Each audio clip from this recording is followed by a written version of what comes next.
بسم اللہ الرحمن الرحیم۔ السلام علیکم۔ درباری ٹی وی یوٹیوب چینل پر آپ سب کو خوش آمدید کہتے ہیں۔ پڑوس میں رہنے والی رشیدہ کے گھر سے ڈھول کی آواز آئی تو میں چونک گئی۔ مجھے یہ تو پتا تھا کہ رشیدہ نے اپنے بیٹے کے لیے لڑکی دیکھ لی ہے اور جلد ہی اس کا اپنے بیٹے کی شادی کرنے کا ارادہ ہے، لیکن میرے سر پر آسمان تب گرا جب میں نے محرم الحرام کی پہلی تاریخ کو رشیدہ کے گھر سے ڈھول کی آواز سنی۔ میرا تو پورا وجود کانپ اٹھا تھا۔ بھلا ایسا کیسے ممکن تھا؟ آج پہلی محرم تھی اور رشیدہ کے ہاں سے آتی ڈھول کی آواز سن کر میرا وجود کانپ اٹھا۔ بظاہر میرا کسی بھی فرقے سے کوئی تعلق نہ تھا، میں خدا اور اس کے رسول صلی اللہ علیہ وآلہ وسلم کو ماننے والی تھی اور اللہ کے نیک بندوں کا احترام کرتی تھی، مگر محرم الحرام میں تو رسول اللہ صلی اللہ علیہ وآلہ وسلم کا گھرانہ اجڑ گیا۔ ایسے میں بھلا ہمیں خوشیاں منانا کہاں زیب دیتا ہے؟ مجھے یہ بات بالکل بھی اچھی نہ لگی۔ رشیدہ کا ایک ہی اکلوتا بیٹا تھا، اچھے کھاتے پیتے گھرانے سے ان کا تعلق تھا۔ ہمارے ساتھ بھی ان کے بس درمیانے ہی تعلقات تھے۔ البتہ جب بھی کسی محفل میں ملاقات ہوتی تو مجھے یہی کہتی کہ میں اپنے بچے کی شادی بڑی دھوم دھام سے کروں گی۔ اس کی ایک بیٹی تھی جس کی شادی بھی ہو چکی تھی، مگر اب بیٹے کی شادی یوں عین محرم الحرام میں۔ دھیرے دھیرے ڈھول کی آواز مزید بڑھنے لگی۔ اس نے تو گانے بجانے کا بھی بندوبست کر رکھا تھا۔ جیسے جیسے ڈھول اور شور شرابے کی آواز مزید بلند ہو رہی تھی، میرا وجود کپ کپاتا جا رہا تھا۔ اسلام میں بھی تو سادگی سے شادی کرنے کا حکم تھا، پھر یہ خرافات، رسمیں، گانا بجانا، ناچنا وغیرہ کہاں زیب دیتا تھا؟ پہلے ناچ گانا کر کے شادی کرو اور پھر دلہا دلہن کو ڈھیر ساری دعائیں دو کہ خدا انہیں خوش رکھے۔ خدا کو ناراض کر کے خدا سے خیر مانگنے والے کاش اپنے اعمال کو بھی درست کر لیں۔ میں تو بڑی ہی صوم و صلات کی پابند عورت تھی، فوراً اپنے کمرے میں گھس گئی اور قرآن مجید کی تلاوت کرنے لگی۔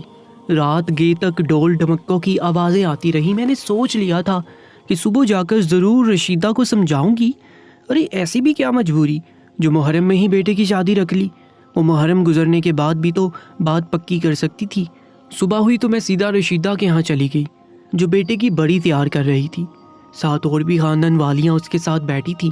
مجھے دیکھ کر کہنے لگی، آؤ آؤ پروین، کل رات بچے کو بھیجا تھا تجھے بلانے، آخر کیوں نہ آئی ہماری خوشیوں میں شامل ہونے کے لیے؟ کیا کوئی ناراضگی ہے؟ رشیدہ نے ایسا کہا تو میں فوراً بولی کہ نہیں رشیدہ، ناراضگی کیسی؟ بس میں تو یہ کہنے آئی تھی کہ تم اپنے بچے کی شادی کچھ وقت کے لیے ملتوی نہیں کر سکتی۔ رشیدہ نے میری بات سنی تو اس کے چلتے ہاتھ رکے، سوالیہ نظروں سے میری جانب دیکھنے لگی تو میں فوراً بولی کہ دیکھو رشیدہ، محرم الحرام کا احترام ہر مسلمان پر واجب ہے۔ اس مہینے میں ہمارے نبی صلی اللہ علیہ وآلہ وسلم کے نواسے کو پیاسا شہید کر دیا گیا، ہمیں احترام کرنا چاہیے۔ اگر خوشیاں ہی منانی ہے تو تم محرم کے بعد منا لینا۔ رشیدہ نے جب یہ سنا تو اس کے ماتھے پر بل پڑ گئے۔ جانتی تھی کہ اسے میری بات بالکل بھی پسند نہیں آئی ہوگی۔ کہنے لگی، دیکھو بہن، ہم کوئی منکر نہیں، ہم بھی سب کو ہی مانتے ہیں۔ شہادت کے درجے پر فائز ہوا ہے نبی کا نواسا، یہ تو خوشی کی بات ہے۔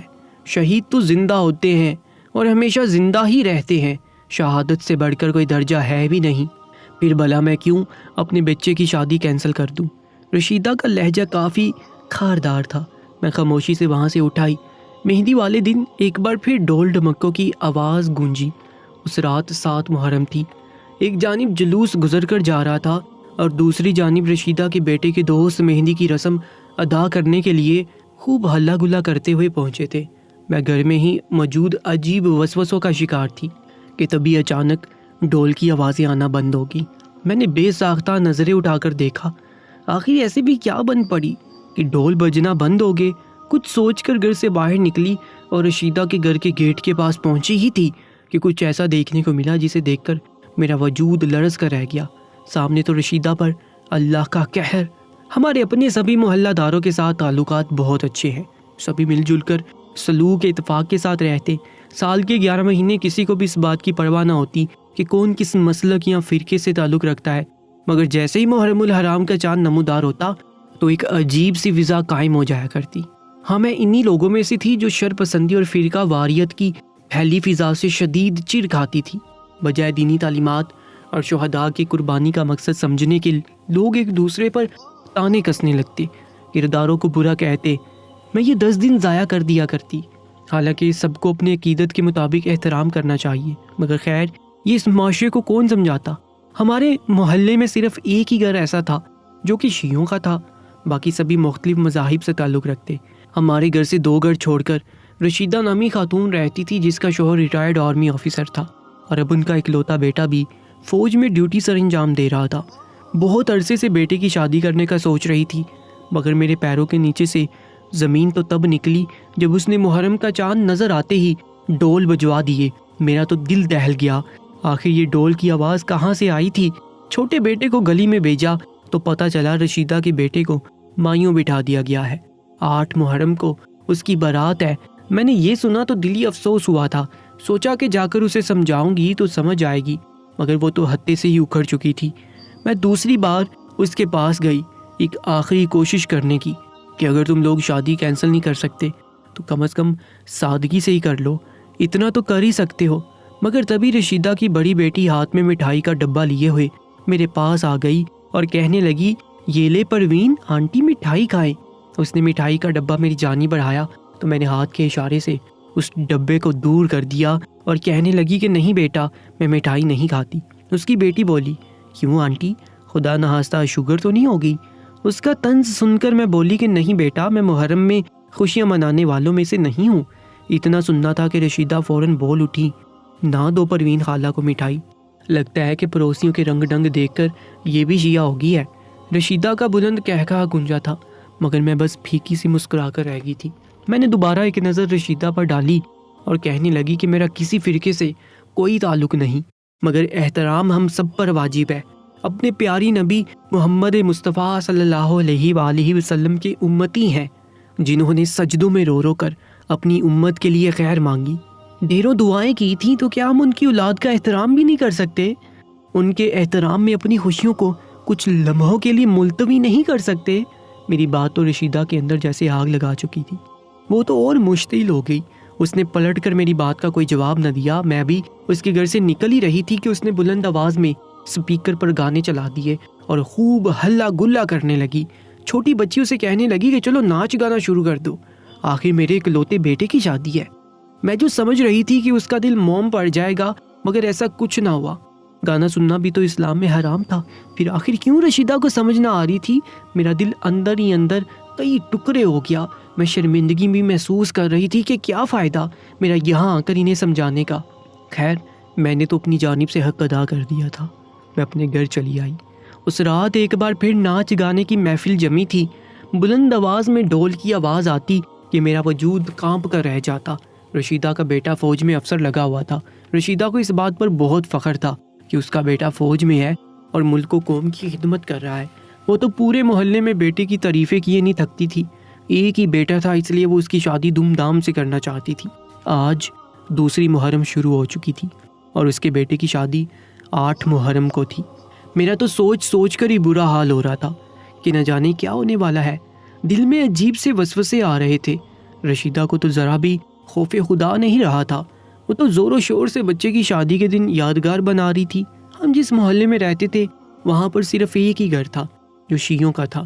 رشیدہ جان بوجھ کر اونچی آواز میں گانے چلا دیتی اور خوب طنز کے نشتر چلایا کرتی، جبکہ میری عادت ایسی نہ تھی۔ احترام تو ہم پڑوسیوں کے ہاں ہونے والی موت پر بھی کر لیتے ہیں، تو بھلا اپنے رسول صلی اللہ علیہ وآلہ وسلم کے گھرانے کا احترام کیوں نہ کرتی؟ مگر رشیدہ جیسے لوگ اس کے بعد کہاں سمجھتے ہیں۔ جیسے جیسے دن گزر رہے تھے، رشیدہ کی خوشیاں عروج پر تھیں۔ وہ دھوم دھام سے شادی کی تیاریاں کر رہی تھی۔ اس نے پورے محلے کو دعوت دی تھی، یہاں تک کہ ہمارے گھر بھی شادی کا کارڈ بھیجا تھا۔ میرا تو بالکل بھی ضمیر اجازت نہیں دے رہا تھا کہ میں اس کے بچے کی شادی میں جاؤں۔ مجھے تو رشیدہ کی سوچ پر شدید افسوس ہوا تھا، نہ جانے آگے جا کر اس کے ساتھ کیا ہونے والا تھا۔ اس کا بیٹا فوج میں تھا اور مہندی والے روز ہی اس نے آنا تھا۔ اسے صرف 1 ہفتے کی چھٹی ملی تھی، اس کے بعد اس نے واپس چلے جانا تھا، اس لیے مہندی والے روز ہی وہ اپنے گھر آنا چاہتا تھا۔ 7 محرم کو اس کے بیٹے کی مہندی تھی، ہر سو آتش بازی تھی اور ناچ گانا تھا۔ اتنی اونچی آوازیں آ رہی تھی، ایسے لگتا تھا کہ ہمارے گھر میں ہی گانے بجانے کی محفل لگی ہوئی ہو۔ ناچنے گانے والی آئی ہوئی تھی، خوب رونق لگی ہوئی تھی۔ ابھی ہمارے محلے میں رہنے والے شیعہ کے گھر سے ایک چھوٹا بچہ نکلا جس نے کالے رنگ کے کپڑے پہن رکھے تھے وہ اپنے گھر سے نکلا اور چلتا ہوا رشیدہ کے گھر جانے لگا۔ رشیدہ کے ہاں تو خوب محفل جمی ہوئی تھی، سب ڈھولکی کی تھاپ پر ٹپے گانے کا مقابلہ کر رہے تھے۔ جب انہوں نے اس بچے کو دیکھا تو چونک کر کہنے لگے کہ کیا بات ہے، یہاں کیوں آئے ہو؟ وہ بچہ معصومیت سے کہنے لگا کہ آج 7 محرم ہے اور محمد صلی اللہ علیہ وآلہ وسلم کی اولاد پر پانی بند کر دیا گیا تھا، آپ لوگ گانے نہ چلائیں، اگر شادی کرنی ہے تو سادگی سے کرتے۔ وہ بچہ جسے شاید اس کی ماں نے سمجھا کر بھیجا تھا، مگر رشیدہ نے تو کہکا لگا کر ہنسنا شروع کر دیا اور کہنے لگا جاؤ جاؤ جا کر اپنا کام کرو، ہم نہیں بند کر رہے گانا بجانا، اتنی تکلیف ہے تو یہاں سے چلے جاؤ اور کہیں اور اپنا ڈیرا جما لو، میں تو اپنے بچے کی شادی دھوم دھام سے کروں گی، مجھے کسی کا کوئی ڈر نہیں۔ عجیب خرافات پالے ہوئے آ جاتے ہو، کیا ہم نہیں مانتے امام حسین کو؟ ہم بھی مانتے ہیں انہیں اور تم لوگوں سے زیادہ مانتے ہیں، ابھی ان کی شہادت پر رو نہیں رہے۔ اس بچے نے جب رشیدہ کی ڈانٹ سنی تو وہ رونے لگا، روتے ہوئے واپس اپنے گھر کی جانب چلا گیا۔ رشیدہ کے ہاں شادی کی محفل ایک بار پھر دھوم دھام سے شروع ہو چکی تھی۔ انہوں نے پورے گھر کو دلہن کی طرح سجا رکھا تھا، یہاں تک کہ گلی تک برقی کمکموں سے سجاوٹ کی گئی تھی، ہر سو روشنی ہی روشنی بکھری ہوئی تھی۔ وہی اس محلے میں رہنے والے کئی باضمیر لوگوں نے رشیدہ سے شکایت بھی کی کہ رشیدہ بہن، اگر تم لوگوں نے بیٹے کی شادی کرنی تھی محرم گزرنے دیتے، پھر ہنسی خوشی دعاؤں کے سائے تلے بچے کو نئی زندگی کی مبارکباد دیتے، اب محرم کے مہینے میں بھلا اپنے بچے کی شادی کیوں کر رہی ہو؟ رشیدہ کے پاس ایک ہی جواب ہوتا کہ محرم میں کیا ہے، محرم میں آخر شادی کیوں نہیں کر سکتے؟ حضور اکرم صلی اللہ علیہ وآلہ وسلم کا نواسا تو شہید ہوا تھا، اور شہید ہونے والے تو زندہ ہوتے ہیں، ہمیں تو خوش ہونا چاہیے کہ رسول کے نواسے شہید ہو گئے اور ہمیشہ زندہ رہیں گے، ہم بھلا کیوں غم کریں؟ رشیدہ کے پاس یہی جواب ہوتا، جسے سن کر سب خاموش ہو جایا کرتے، کیونکہ ہم زبردستی مقابل کھڑے شخص کو اپنی سوچ کے مطابق نہیں ڈال سکتے۔ کچھ ایسا ہی حال رشیدہ کا بھی تھا۔ جیسے ہی شام ہوئی تو ڈھول کی تھاپ پر رقص کرتی آوازیں میرے کانوں تک آنے لگیں۔ میں وہ آوازیں کتنی دیر سنتی رہی۔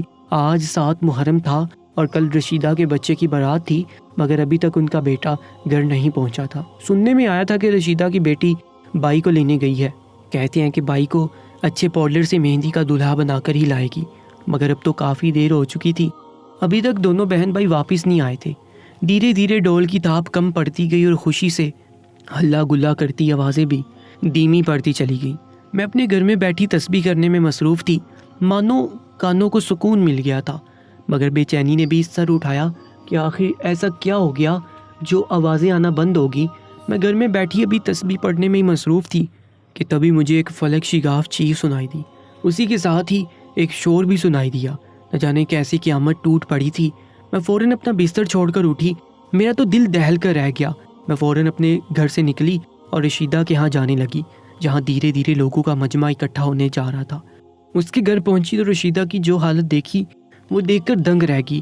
رشیدہ صحن کے بیچوں بیچ زمین پر بیٹھی ہوئی دارے مار مار کر رو رہی تھی۔ میں نے سب کے چہرے دیکھے تو ہوائیاں اڑی ہوئی تھی، کچھ بھی سمجھ نہیں آ رہی تھی کہ آخر یہاں پر ہوا کیا ہے۔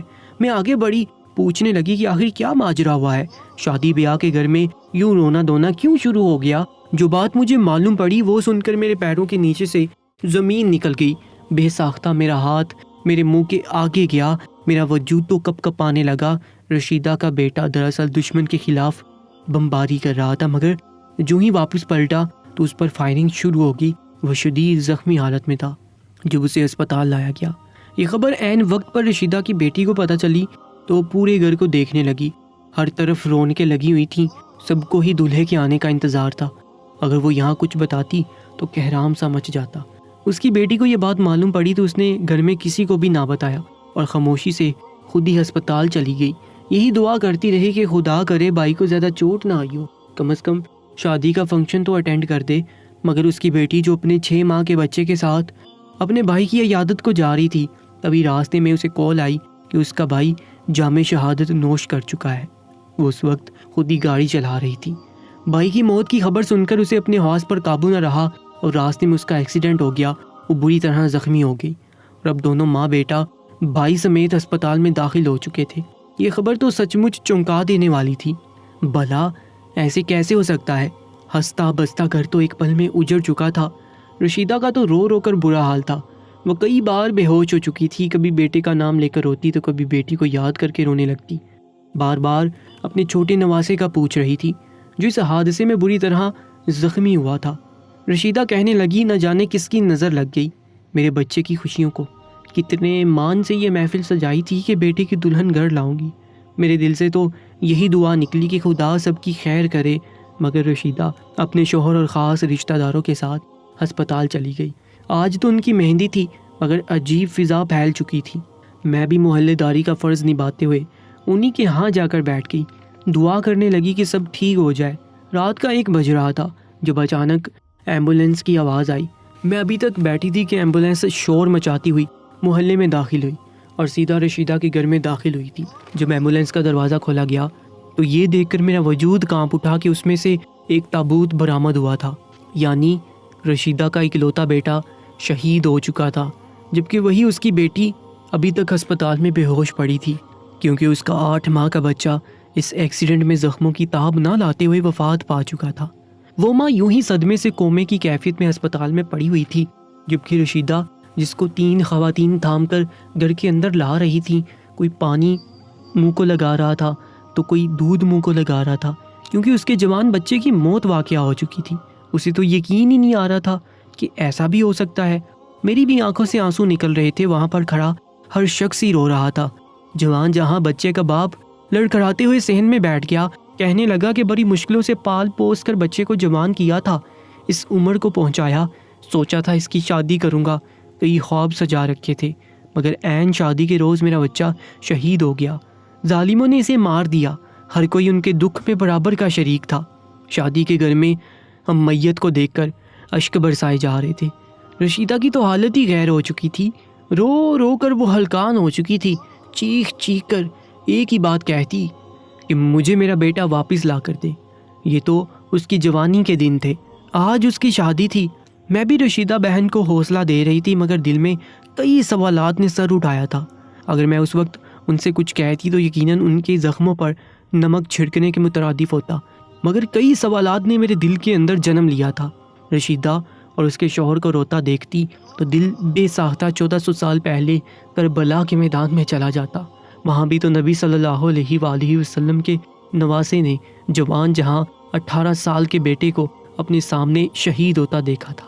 8 ماہ کے بچے کی میت جو شہید ماموں کے ہمراہ ہی رکھی گئی تھی، 2 جنازے دیکھ کر ہر آنکھ اشکبار تھی۔ میرا دھیان امام حسین رضی اللہ تعالیٰ عنہ کے 6 ماہ کے بچے کی جانب گیا۔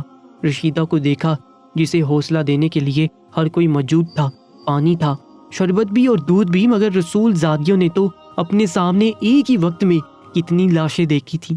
3 دن کی پیاس اور پھر یہ ظلم۔ رشیدہ کے بیٹے اور نواسے کا سوئم گزر چکا تھا۔ میں اس روز اس کے پاس آئی تو وہ بچپن سے لے کر اب تک اپنے بچے کی باتیں سنانے لگی۔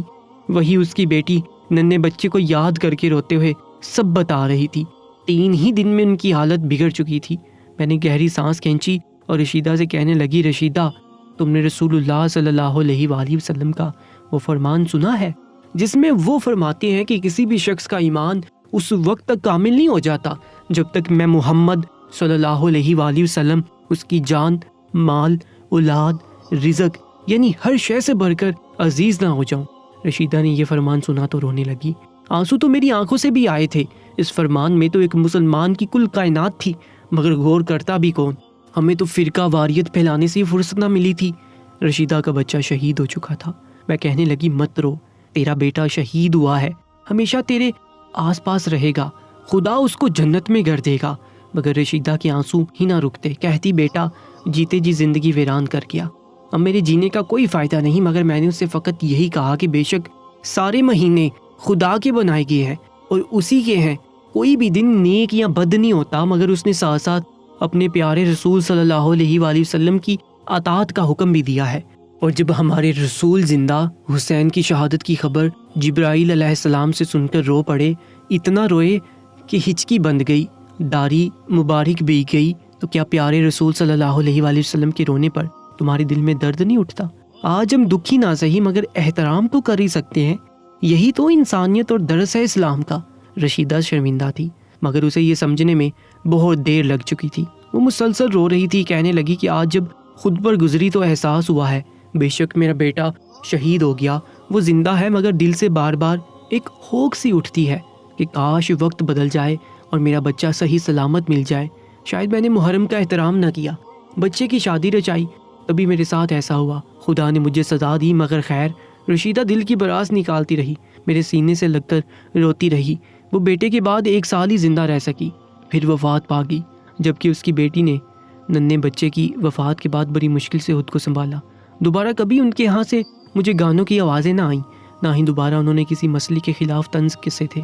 اگر انسان سچے دل سے خدا کے بعد اپنے نبی صلی اللہ علیہ وآلہ وسلم کی اطاعت کر لے، اپنے والدین بیوی بچوں سے بھی زیادہ شدت سے اپنے پیارے نبی صلی اللہ علیہ وآلہ وسلم سے عشق کر لے، تو مجھے نہیں لگتا کہ معرفت کی بلندیوں کو چھوتا ہوا مسلمان اپنے پیارے نبی صلی اللہ علیہ وآلہ وسلم کی سنت سے کبھی ہٹ سکے گا. جو رسول صلی اللہ علیہ وآلہ وسلم مسکرائے تو وہ رسول اللہ صلی اللہ علیہ وآلہ وسلم کا مسکرانا سوچ کر مسکرائے. جہاں رسول دکھی ہو وہاں اس مومن کا دل بھی دکھی ہو. یہی تو معرفت کا پہلا زینہ ہے. دوستو، ایسی ہی سچی کہانیوں اور واقعات کے لیے ہمارے چینل کو لازمی سے سبسکرائب کر لیجئے گا. انشاءاللہ ملاقات ہوگی ایک نئی کہانی میں. تب تک کے لیے اللہ نگہبان.